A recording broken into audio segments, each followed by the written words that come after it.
आ जाइए इधर ही।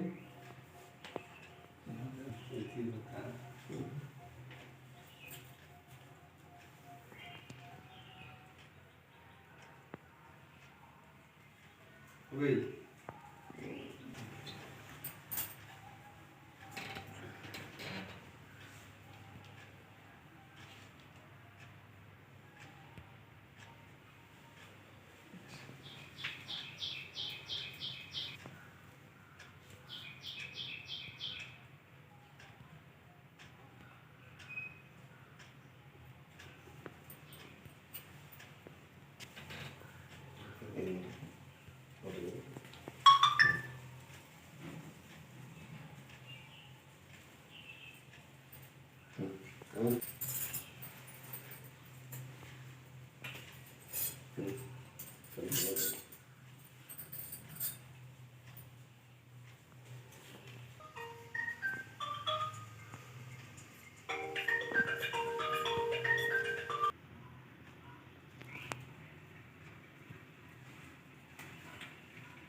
बहुत दूर सामने लगा।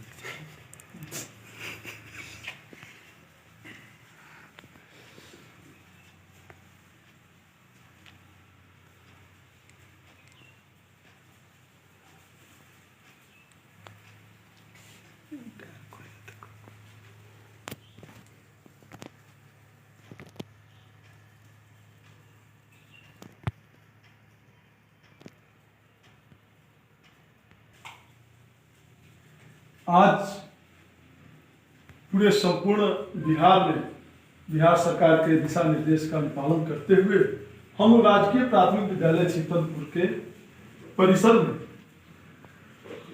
दुनिया के सम्राटों के सम्राट और जितने भी बड़े बड़े सम्राट हुए हैं, इंपीरियल हुए हैं, उनमें शीर्ष स्थान रखने वाले हमारे बिहार के ही पाटलिपुत्र, जिसका नाम इस वक्त पटना के नाम से हमारी राजधानी जानी जाती है, वहाँ के उस दौर के राजा और हमारे देश के नायक, महान नायक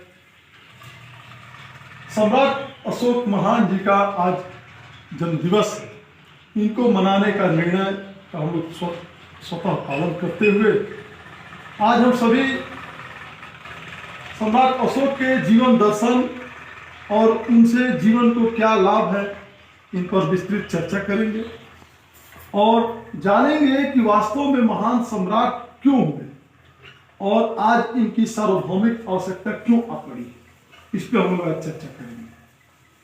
तो सर्वप्रथम हम जान लेते हैं कि आखिर सम्राट अशोक साहब कौन थे।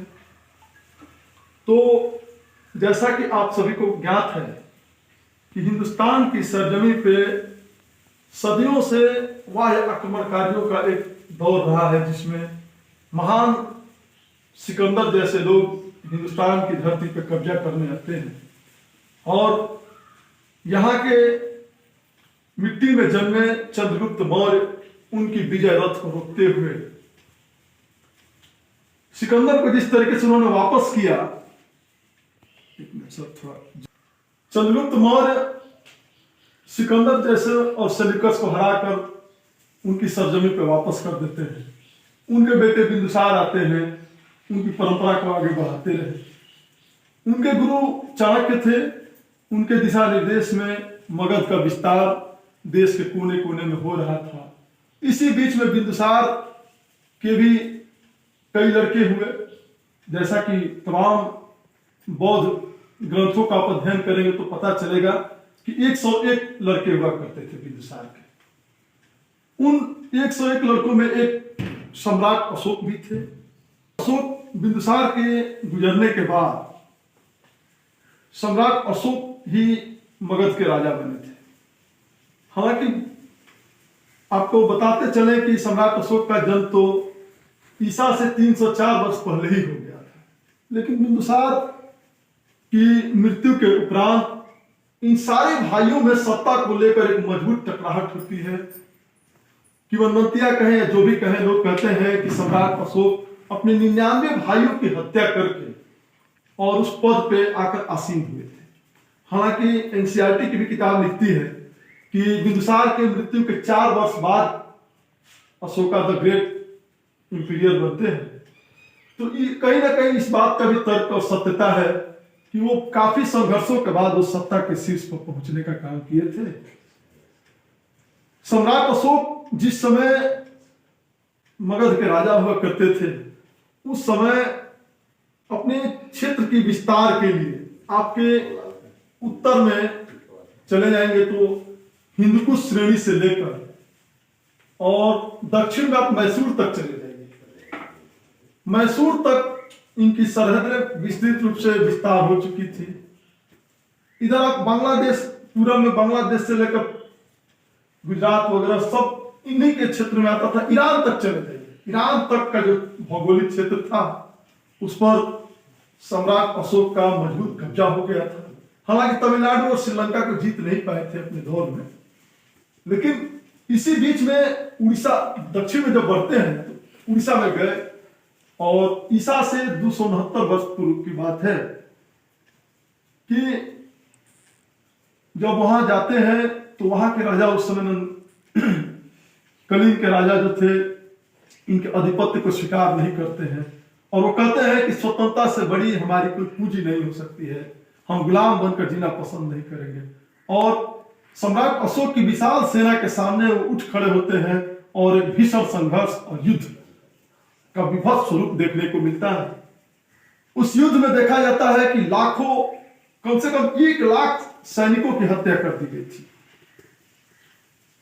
1.5 लाख सैनिक निर्वासित हो गए थे, 1.5 लाख लोगों को कैदबंद कर दिया गया था, 1.5 लाख लोग घायल हो गए थे। यानी कि कलिंग की जो आम जनमानस थी वह भी युद्ध में सब हत्या कर चुकी थी। एक दौर तो ऐसा भी आता है, हम कक्षा 5 की किताब में पढ़े थे, जब लिखा गया है कि कलिंग की जो राजकुमारी है वो मुंह में पट्टी बांधे हुए आती है युद्ध के मैदान में। जब उसके देश के, उसके राज्य की जब सारी पुरुष की हत्या हो जाती है, योद्धा मारे जाते हैं, तो उसके पिता की हत्या हो गई होती है, तो वह स्वयं युद्ध के मैदान में आती है और अशोका द ग्रेट के समक्ष प्रस्तुत होकर युद्ध करती है।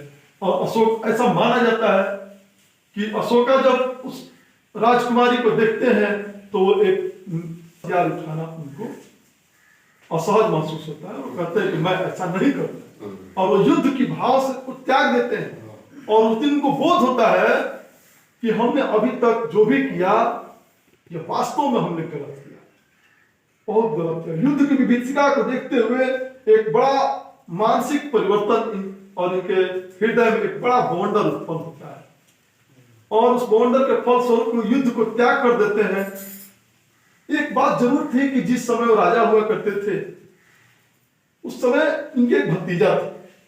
वो भतीजा जो था वो बौद्ध धर्म में बड़ा विश्वास रखता था, बड़ा शांतप्रिय था, बड़ा हलचल नहीं थी उसके मन में, कोई कोलाहल नहीं थी, शांति से अपना जीवन यापन करता था। उससे बड़ा इंप्रेस थे अशोक, उसको देखते थे और सोचते थे कि बड़ा शांत है, क्या बात है, प्रभावित थे।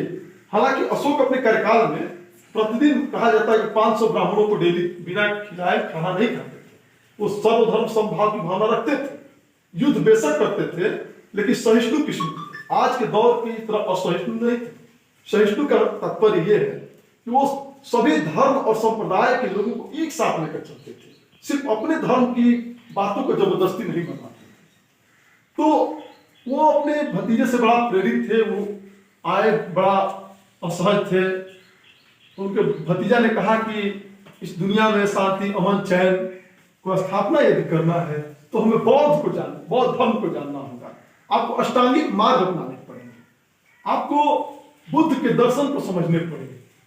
तो कहा कि आखिर मैं कैसे जानूंगा, मुझे तो धर्म के बारे में कोई ज्ञात नहीं है। तो कहे कि ठीक है, वहां मैं बौद्ध भिक्षु को बुलाता हूं। उस समय एक थे उपगुप्त, जो एक बौद्ध भिक्षु थे उस जमाने के, और उपगुप्त जो है उनको पहला बौद्ध धर्म का शिक्षा देते हैं और बौद्ध भिक्षु बनाते हैं।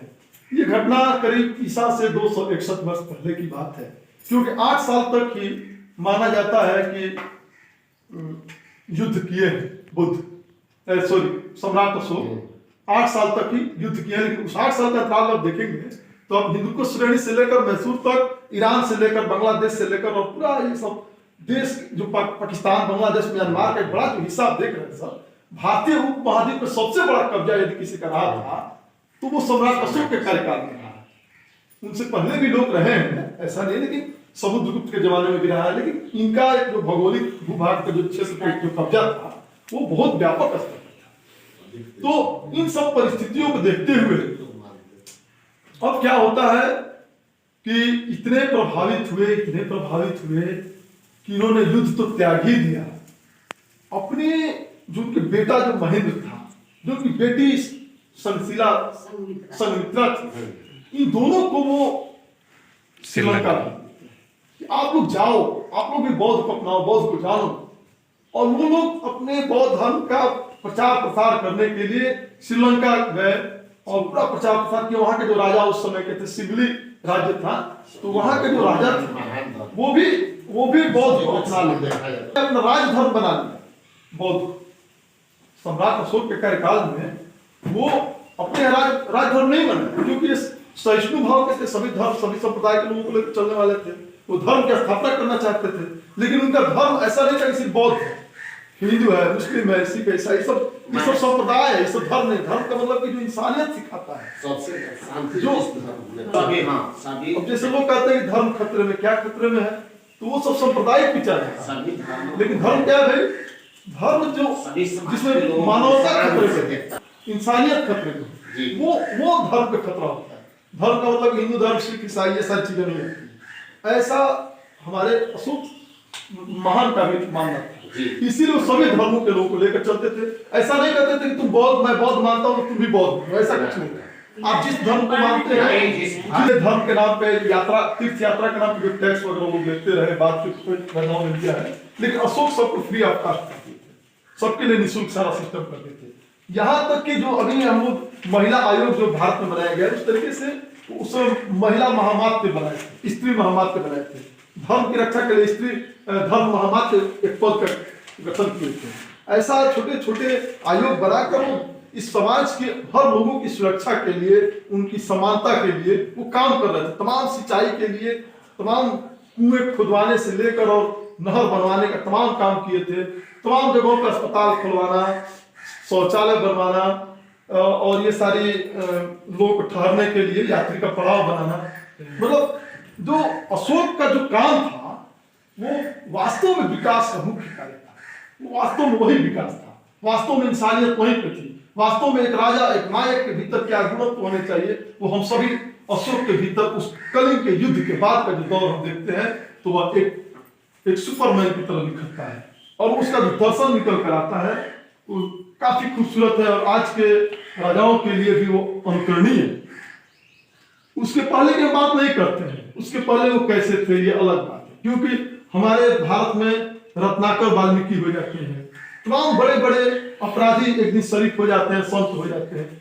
तो हो सकता है ये अपने जीवन के शुरुआती दौर में अति महत्वाकांक्षी व्यक्ति थे, रहे होंगे, लेकिन बाद में जो इनके मन में जो भीतर हृदय परिवर्तन होता है वो पूरे दुनिया को प्रकाशित करता है, इस स्तर पर प्रकाशित करता है कि आप विश्वास नहीं करेंगे। आप ये धर्म, बौद्ध धर्म की जो भी ज्ञान की विषय वस्तु थे, उनको शिलालेख के माध्यम से, गुफा लेख के माध्यम से, भित्ति लेख के माध्यम से वो तमाम जगहों पे उसको लिखवा कर, ये जैसे भारत में ब्राह्मी लिपि चलती थी वैसे ग्रीक लिपि में भी पाया गया। वहां पे ग्रीस वगैरह में आप जाएंगे, यूनान वगैरह में, वहां तक बौद्ध की बातों को शिलालेख के माध्यम से पहुंचाया गया है। क्योंकि लिपि आप समझ रहे हैं, जैसे हिंदी और इंग्लिश होते हैं तो ये समान है, जैसे बाएं से हम लोग दाएं की तरफ बढ़ते हैं, ठीक है, उर्दू दाएं से बाएं की तरफ बढ़ा जाता है। तो इसी तरीके से वो करते करते कि जो स्थानीय भाषा थे, जहाँ के लोग जिन चीजों को समझ सकते थे, उस भाषा में उनको सरल भाषा में समझाने के लिए उन लेखों का प्रयोग, उन पत्थरों पे आकृतियों बनाकर लिखवा कर लोगों को ज्ञान की बातों को, बौद्ध की बातों को प्रसारित कर रहे थे। इससे दुनिया के बड़े हिस्से में बड़ा लोग प्रभावित थे। एशिया में तो जितना कहा जाता है कि गौतम बुद्ध के बाद यदि किसी ने बौद्ध को सबसे ज्यादा दुनिया में फैलाया, तो वो निश्चित रूप से उसका श्रेय हम सम्राट अशोक महान को दे सकते हैं। हालांकि कई इतिहासकारों का अलग तर्क है। लोग कहते हैं कि सम्राट अशोक का बौद्ध धर्म अपना लेने के कारण भारत में बाह्य आक्रमणकारियों का एक ये बन गया, एक ये बन गया कि भारत जो है अहिंसावादी देश है, युद्ध नहीं करेगा, हथियार नहीं उठाएगा, इसलिए बाह्य आक्रमणकारियों का कब्जा करते रहे, लड़ते रहे, और हम लड़ने के पक्ष में नहीं थे। ये बाद की बातें हैं। लेकिन उस दौर में जब तक सम्राट अशोक थे, अशोक के दौर की ये स्थिति रही कि डर के मारे कोई हमारे हिंदुस्तान के तरफ नजर उठा के इसलिए नहीं देखता था कि उसको पता था कि इसने हथियार चलाना छोड़ा है। हथियार ऐसा नहीं है कि चलाने नहीं आता था, तो खुद ही राजाओं के राजा थे, सम्राटों के सम्राट थे, इसलिए बाह्य आक्रमणकारी भारत को कभी प्रभावित नहीं करता। और बौद्ध धर्म भी अच्छा खासा फला फूला और दुनिया के देशों के तमाम राजाओं के लिए अनुकरणीय है हमारे सम्राट अशोक महान जी। और हमें सम्राट अशोक जी के जीवन दर्शन को समझना पड़ेगा, जानना पड़ेगा। आज भी आप देखते होंगे कि जो हमारा भारत का जो राजकीय चिन्ह है, अशोक स्तंभ जो देख रहे हैं सर, ये आपके यही आप सारनाथ में चले जाइए, बनारस के सारनाथ में चले जाइए, बोध गया में जाइए, तमाम जगह इनके शिलालेख आपको दिख जाएंगे। तो वहीं से ये हमारा लिया गया है सिंबल, और वहीं आज हमारा प्रतीक भी है। तो चूंकि इनका नाम भी अशोक इसलिए पड़ गया, अशोक के पेड़ के नाम पर ही अशोका द ग्रेट का नाम अशोक रखा गया। प्रियदर्शी इनको देवताओं के नाम से, मतलब उस समय के जो देवी देवता थे उसको प्रियदर्शी बड़े मतलब प्रिय थे, इसलिए प्रियदर्शी भी कहा गया है।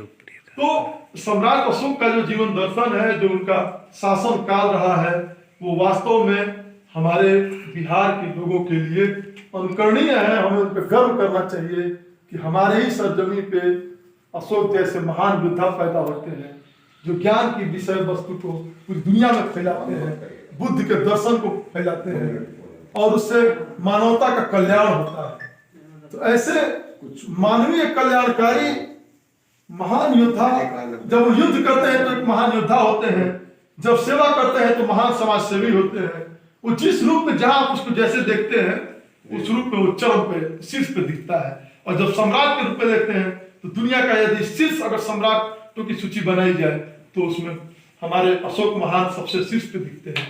तो ऐसे अशोक महान को हम सत सत नमन वंदन एवं प्रणाम करते हैं, और हम आशा करते हैं कि हम लोग भी अपने बच्चों में अशोक के प्रति एक जज्बा पैदा करेंगे कि तुम्हें भी दुनिया की सेवा कैसे करनी है, समाज की सेवा कैसे करनी है, शिक्षा दीक्षा भी साथ में कैसे लेना है। इन सभी विषय को हमें अशोक से सीखना है।